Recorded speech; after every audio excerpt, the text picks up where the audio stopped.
Thank you. Happy to be back here at Finovate. As most of you know, BillShrink is a consumer service that saves people thousands of dollars on their everyday bills. In fact, we've saved over $1 billion for over 1.5 million customers so far. Most of this has been exclusively on BillShrink.com, though. We're here to announce that it's now going to be everywhere. We're announcing Statement Rewards, a product that we are launching in conjunction with our bank and credit card partners to help drive customer profitability for them by driving a higher shift of spend onto their cards, increased loyalty, and achieving all of this with just a single line of JavaScript. What does the product do? It's effectively bringing the power of the BillShrink engine right into your statements. It rewards you for using your credit and debit cards for large and small expenses. Let's just jump into a demo to see how all this actually works. Great. So I've logged into one of my colleagues' credit card accounts. This one happens to be on Citibank. These aren't demonstrative of live partner integrations, rather just a collection of some credit cards we had around the office. I'm going to click this button up here. It says Add Statement Rewards. And what this is going to do is going to inject that single line of JavaScript that Schwartz made reference to, and that's going to cause for our system to analyze all the transactions on the page, figure out what are the right set of personalized rewards that this user should be presented with. You'll see that they get presented directly in line here. Let's jump in a little bit more detail on some of these. This first transaction you can see is from Verizon Wireless, which obviously is tied to the user's monthly cell phone bill. For these types of recurring bills, the approach we take is an integrated one where we can help the user see if they can spend less on their service, in this case, wireless service. So I'm going to give the system a little bit of additional information and hit go. Just as a quick background, and for those of you who are less familiar with BillShrink, what we've been doing since we launched the service in 2008 is to provide users with personalized recommendations, data-driven on complex products like cell phones, TV packages, credit cards, et cetera. The first thing we always do is get an understanding of what the user's unique usage requirements are. And the best way to do that for wireless is to get directly from their cell phone bill, which is the process that we just did.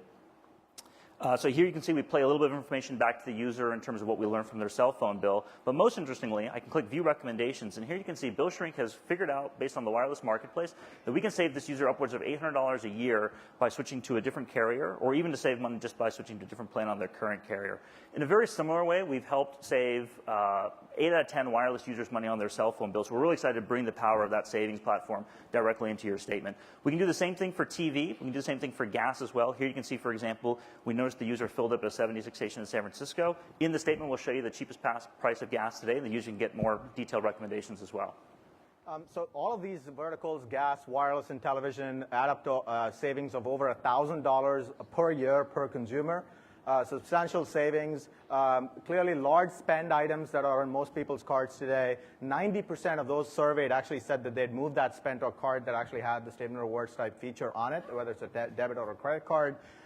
So clearly something that is very interesting to consumers. But we also have other spend that's not as large, transactions at Starbucks, for example, high frequency, low amounts, and we can help solve money on those as well. Let's look at our loyalty rewards part of the product. Great. So let's go back to the same statement, and let's focus on this transaction here from Target. In this case, the user is receiving a reward for having previously visited Target and spent $50 their last transaction. As a result, they have a reward where they can get another $50 of merchandise for only $35 if they buy today. This prepay mechanism is becoming very popular.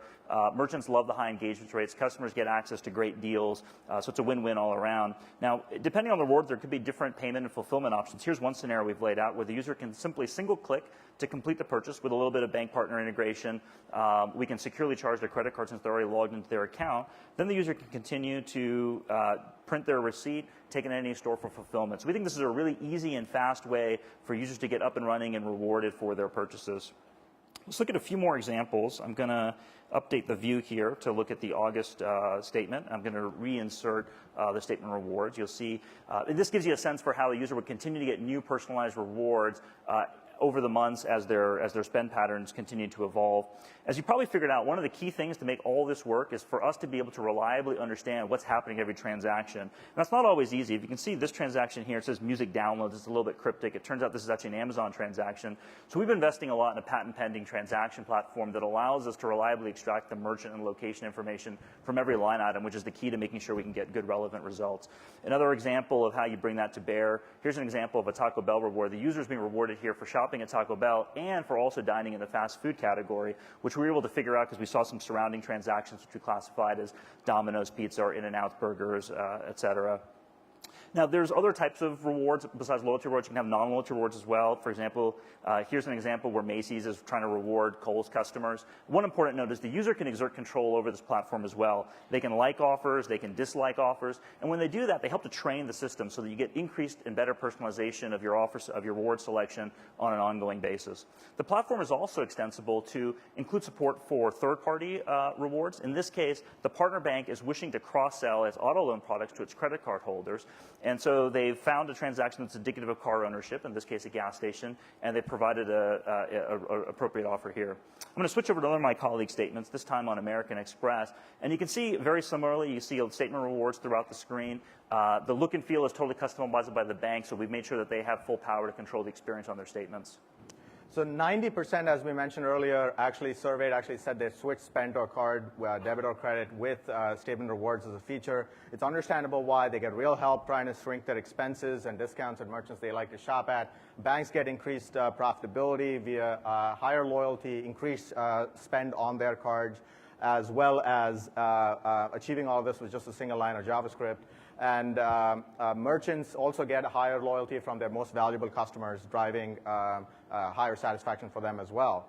The key thing here is that the merchant network is growing. We have 5,000 different rewards in our system today, 90% coverage of the top 100 retailers as we speak, and rapidly growing as well. And for FIs, as I said earlier, a single line of JavaScript to get started. It can be integrated into the statements, also into the bill pay sections of the website as well, if that is more appropriate, or even your PFM sections. If you have PFM with someone like Yodlee, for example, you can integrate that into the Yodlee applications as well, using the same kind of integration technology. If you're less than Yodlee 10, as we've seen before, or if you're Yodlee 10 or higher, you can actually get the same functionality as a FinApp.